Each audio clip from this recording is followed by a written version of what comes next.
You like this? Shaking my head. Anyways, hey guys, welcome back to New Leaf. So this might be different from what you're regularly used to, which I don't know what that is. I do whatever I want.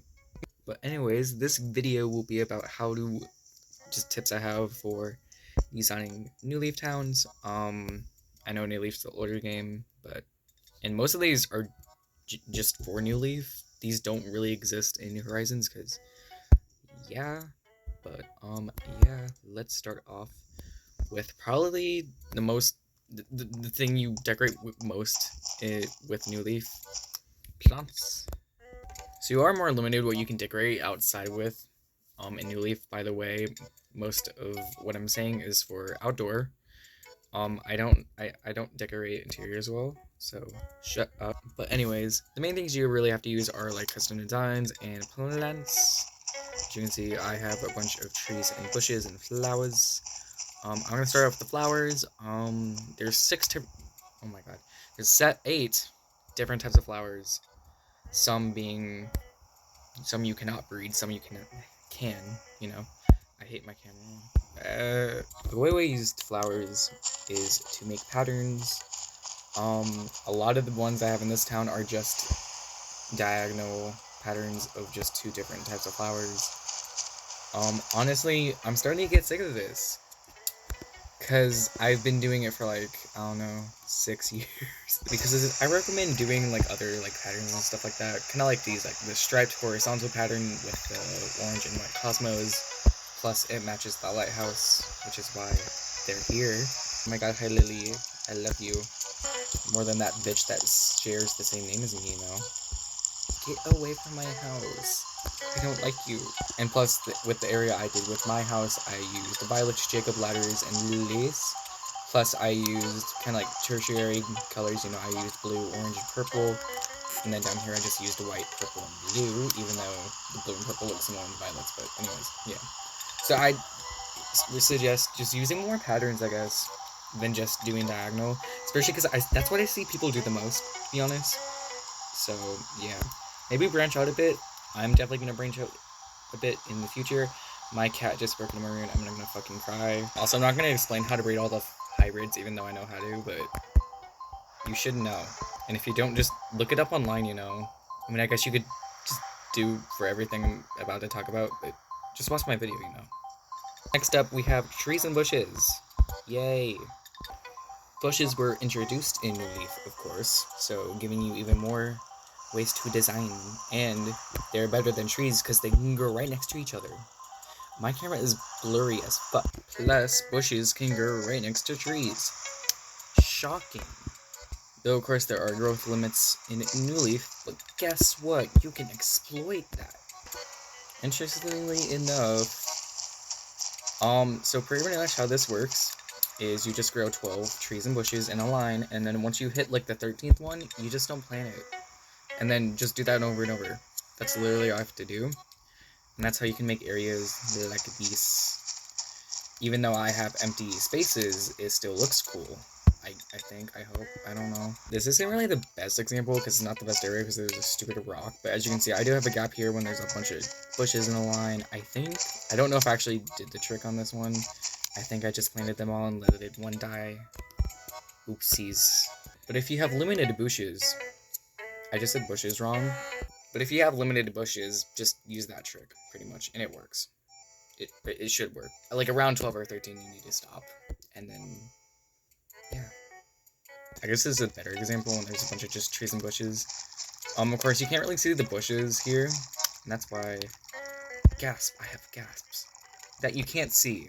So, yeah, if you have to have the gaps, try to make them, like, not visible as best as possible. Finally, I know we saw her earlier, she slays. Guys, appreciate Oi Oi Frog. Appreciate him. Also, I forgot about the stumps. They have patterns on them sometimes. That's fun. Moving on, the other thing you can use to decorate a New Leaf is public work projects. Oh my gosh. It is very hard to get public work projects you want. So I'm going to explain how to do that to actually get the ones you want, you know? So pretty much, if you want the ones you want, you have to have specific villagers. Yay! Certain personalities will suggest certain public work projects, and I will list them all off now. Lazies suggest toy-like, for example, the jungle gym or the tire toy. Normals ask for stuff like the fairy tale set, or very civic things like a garbage can or a drinking fountain. Jocks suggest stuff you would seen in like a town, like a video screen or a traffic stoplight. I also have the worst stuff because they suggest stuff like the fucking torch. So it's like, the jocks don't have the best stuff. The best thing they have is the instrument shelter, which tells you the weather. Other than that, they're pretty much useless unless you want a blue bench. The Peppies have a lot of good ones. They suggest stuff like the illuminated stuff, the bell, which is very cool. Um, Stuff like that, you know. Crankies mainly suggest stuff like the Zen stuff. Like, I think that's just most of what they suggest is Zen related. Except the drilling rig, which is not good for your town because it's oil. Snooty suggests stuff like the modern stuff. They also have some really good ones like the hot spring, the statue fountain, the tower that's like 700,000 bells. The Smugs suggest stuff like the totem pole, Stonehenge, kind of like real world objects and just a bunch of sculptures because they're smug. I guess that's what they like. I don't know.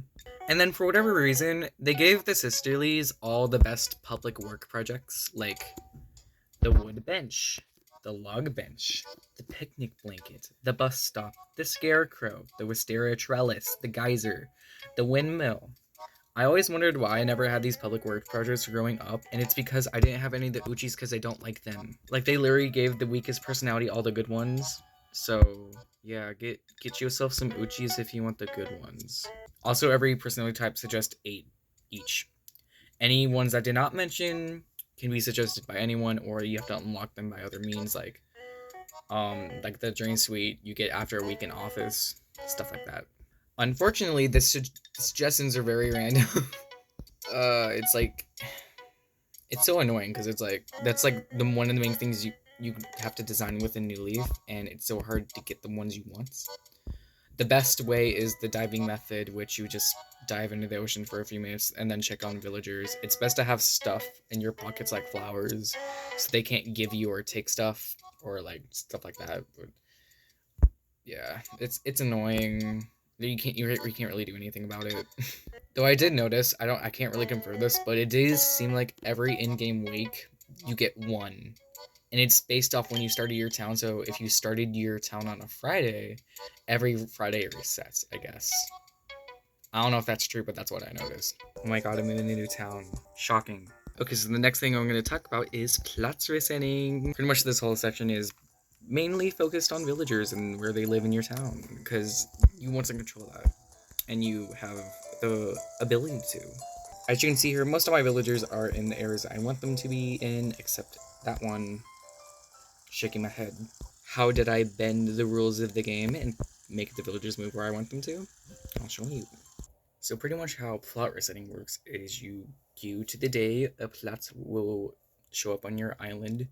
I mean town. This is New Leaf. Oh my god. Or when you do know a plot is going to show up in your town, you can go to like 5:58 a.m. instantly log off and then wait a few minutes for it to turn over to 6 a.m. because that's when a new day starts at New Leaf. Yada yada. So pretty much how this works is you make a new character on the day a new resident is moving in. That's just when they put their plot up. And pretty much you just you make a new character, go to your town, look for where they put their plot. If it's a place you like, you create the character, and then whether you keep it or not is up to you. If you don't like it, just do the process over again, exit the game, yada yada. Go away, I don't like you.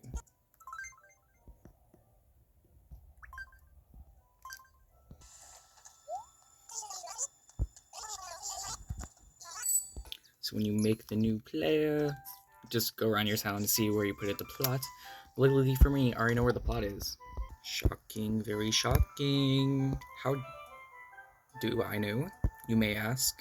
I don't know. Why would you ask that? Well, actually, why wouldn't you? That's why you're watching this video, probably. I don't know. But The reason why I knew where this plot was because of path plot resetting. Also, so no one asks, it's Molly. So path plot resetting was kind of introduced in the Welcome Amiibo update that came out 6 years ago. Jesus Christ. Pretty much when the update came around, it made it so villagers will not move on top of the designs you place on the ground.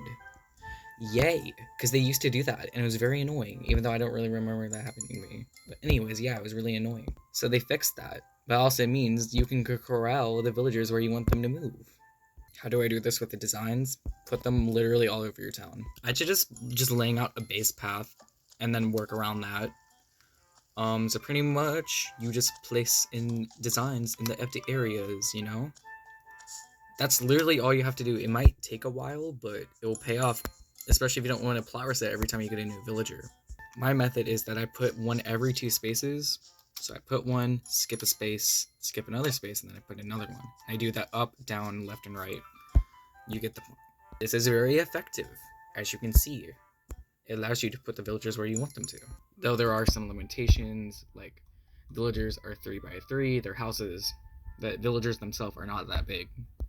They have to move some spaces away from things like rocks, public work projects, other buildings that you cannot move, etc. Otherwise, have fun path plot resetting and hope the villagers move in where you want them to. There's a little tidbit I do have, which I found out a few years ago, and it's actually very effective. So there's this little sheet I found with one of the days in the game. So pretty much something that not path plot resetting, but plot resetting in general cannot really fix is if you kick out an amiibo villager with an amiibo, they have very likely chance they'll just move back into the space that the previous villager was in before. And if the villager's not in the designated spot you made, that can be annoying. So to fix that, if you go to the 22nd of December, move in a villager via amiibo. Or if you have already one moving in that you would know of. If you go to the next day, the plots will not show up at all. I don't know why. It waits until the 24th to do this. So yeah, pretty much it gives you a day to fix that spot so that villagers does not move into it. And then the next day, hopefully they move into the right spot if you did everything correct. I honestly just found that out by accident. I think at the time I just got a bunch of new amiibos, so I was moving them in. And then just so happened on the 23rd, no plot showed up. And then I watched someone's YouTube video who was kind of like doing the same thing. And the same thing happened to them. And then I did it over and over again. It kept on happening. So yeah, it works. If you just need a villager gone that's like in your path or something, it was like a starter villager or something like that, then I suggest this method because it definitely works. Just move in a villager on the 22nd November. December, not November. I'm dumb. And I can't do words.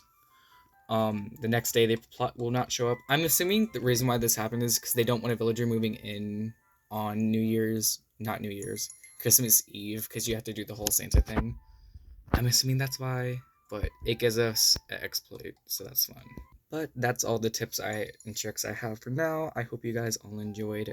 Let me know if you like this, want to see more in the future. I don't know.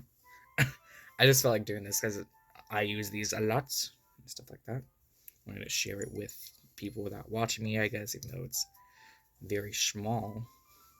But yeah, hope you guys all enjoyed, and I will see you guys in the next video whenever I upload that. Also, you guys have to say goodbye to ACNL. I know she's very iconic in that, but she's like mutilated.